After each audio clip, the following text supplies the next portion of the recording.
John, Taiwan came up, and that's always going to be topical. But take us through the takeaways from these talks and whether it's encouraging that we see now plans underway potentially for an in-person meeting. So there weren't any specific deliverables, so-called, coming out of that meeting, except for the plans for a face-to-face get-together, which is substantial. Obviously, President Xi Jinping has not been outside of China since the pandemic. He was in Hong Kong, but not off of Chinese soil. And so if there were a meeting face-to-face, the chances of there being deliverables from that are much greater. Obviously, we had Indonesian President Jokowi in Beijing earlier this week as well. Indonesia is hosting the G20. There's been some speculation about whether or not President Xi would go to Indonesia for the G20 later this year.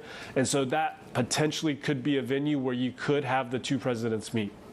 And of course, President Xi Jinping coming off from that Politburo meeting where we were expecting some sort of economic announcement, but we didn't really get any new stimulus measures. What's going on? So I think the most interesting thing from that Politburo statement was the lack of any mention of big new stimulus.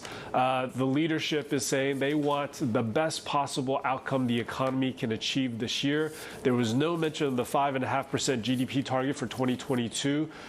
They mentioned it in April, the last time the Politburo talked about the economy. So it does look like the leadership is resigned to missing that target, but trying to get to the best outcome they can get without going to big stimulus flooding the economy with liquidity.